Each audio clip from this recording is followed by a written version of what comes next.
Hey guys, I'm here this morning at Harry's Breakfast Pancakes with Johnnie Bellamy, who is running for Myrtle Beach City Council. Johnnie has agreed to meet with me to answer a couple questions that I have gotten, like you guys know, I've gotten from community business owners, residents, and questions that I have myself. So having said that, Johnnie, thank you for meeting with me this morning. It's I appreciate my pleasure. it. Absolutely. So we'll get right into it.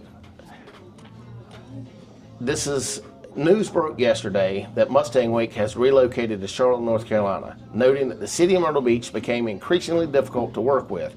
The same could be said of the spring rally back in the 2007-2008 timeframe.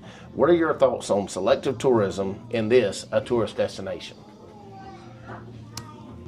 Well, I think it's tragic that this is happening, but I think it's another major hit to Myrtle Beach that is progressing. It's happening one after another, obviously.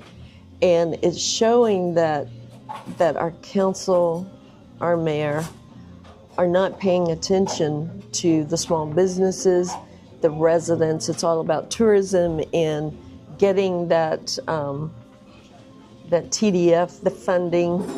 And I think they've gotten into property management and buying property and have forgotten about the residents and small businesses of Myrtle Beach. And so they're not paying attention to what is going on in our lives. We are living here day to day, and we all love Myrtle Beach. But we see when we look around what happened to the Sun Fun Festival, what happened to all of the other traditional things we had. They've taken the pavilion away. They have that empty concrete area in the middle, in the heart of Myrtle Beach, and for years have done nothing with it. Even if they did something temporary, knowing that something bigger might happen, but nothing is happening.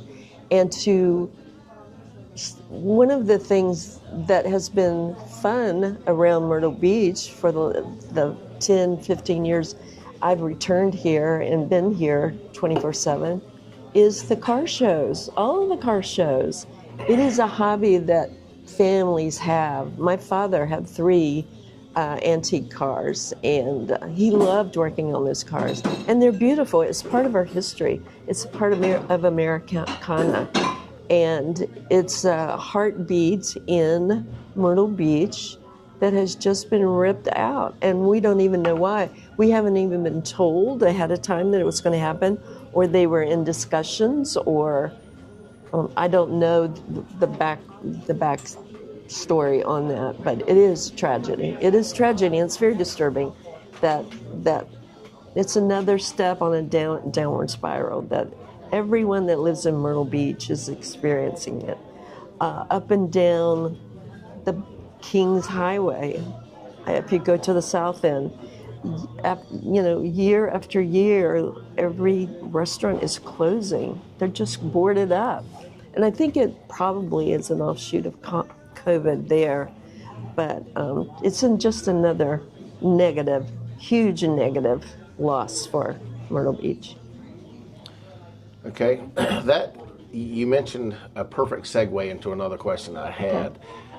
What are your thoughts on taxpayers' money being used to acquire property, including land and buildings here in Myrtle Beach?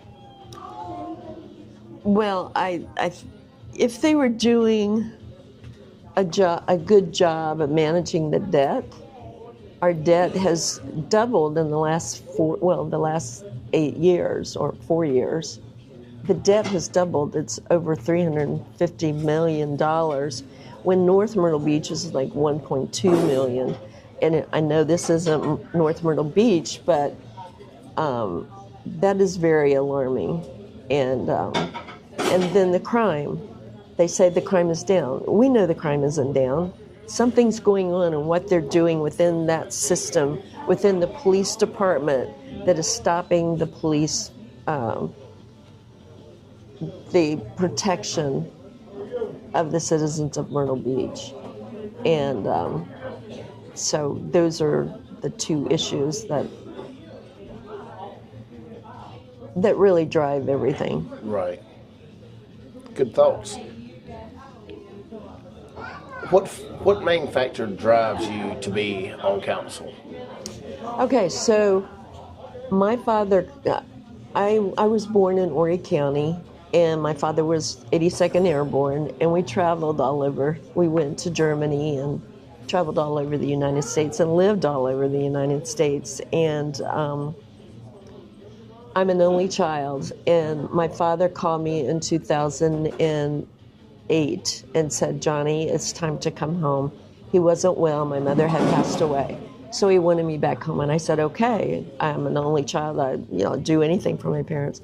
I came back, and I knew for about 30 years, I've done strategic planning and turnaround management, going on project after project, taking like a technology company and saying to the owner, you really are good at what you produce, but you're not good at marketing, you're not good at operations, and we need to adjust that so you can thrive and grow more.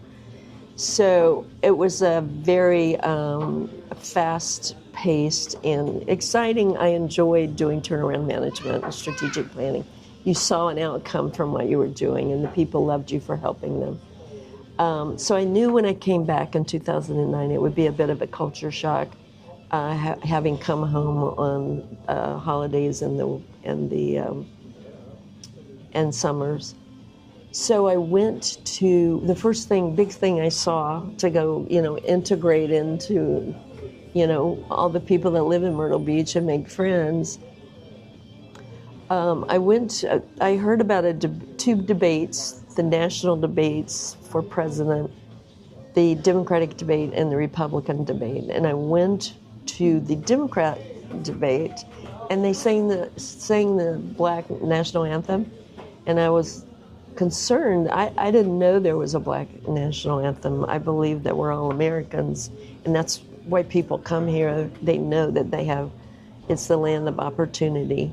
And so I decided to check out the Republican Party, and it was very small. It was in the alley in Conway. This is a long answer. And it was small, very few people, and being in organizational development as well, I looked at it and I thought, we can do a lot more. This is a big county. It's the largest county east of the Mississippi, they say. But I just knew that there were things that organization needed to do, so I worked really hard to try to help with that, and some national campaigns. And the more I got involved, I knew that in South Carolina, Columbia was the epicenter of everything. So I got involved in some political projects, and it came down to everyone that came to speak to our groups. I also am president of the Myrtle Beach Republican Women, and we have really good speakers, and they all say you have to work in your own backyard. You have to clean your local, clean up what's going on in your local politics or leadership. And so when this election cycle came up, I've been doing that for like 10 years, and this election cycle came up, and I asked other people to run. I ask a lot of people to run for the mayor and the council, and nobody wants to do it. Nobody does. And when you look at what's happening in Europe is in turmoil. And you look at what's happening in our large cities, they're in turmoil. So I know that my community needs to tighten up, particularly on the police side, because we're going to have outside people coming in and trying to create some chaos here. And we need to be ready. On a day-to-day basis, we need to feel safe that we can go down to the boulevard. And there's so much that needs to be done about the beauty of Myrtle Beach. I mean, it's a beautiful, beautiful, beautiful place. People come from all over the world to Myrtle Beach. So there's so many things that we can do about the branding of the city and what it looks like. We should have trees and flowers. We have more sun than we have, inclement weather for foliage to grow. CCU has a horticultural department, and they love doing that stuff. So this should be a beautiful place. If nothing else, it should be gorgeous. And there's so many things we can do to develop the downtown area. So people asked me to run, and it's not something I ever had any aspirations to do. I really didn't. But they asked me. And because of all those things happening in the world and happening in the United States, and remembering that the advice has been that we clean, we straighten our own backyard. We make sure we're secure and we're tight and we're well running. And we're not. We have a large debt. I mean, I just mentioned that. And the city has allocated at least 100 policemen, and we've never acquired that. And the only excuse that I've heard over the last month is we can't find them. I'm sorry, that's not acceptable. That is not acceptable. We should be doing best practice in every department. I think and the more I'm learning about the council, I realize that it really is a cocoon that's created for the council and the mayor and the chamber and the real estate association. They make sure that they pour money in to get what they want, but we are suffering on the outside. The residents don't have the environment that they need to support small businesses. So I decided to run. Awesome. Well, I noticed that we have just passed over our 10 minutes, so I'm kind of limiting to 10 minutes or so. Okay. I've got another question I was going to ask, but we're good. Go ahead and ask me. I want to keep it within Okay. fair playing ground, so Okay. to speak.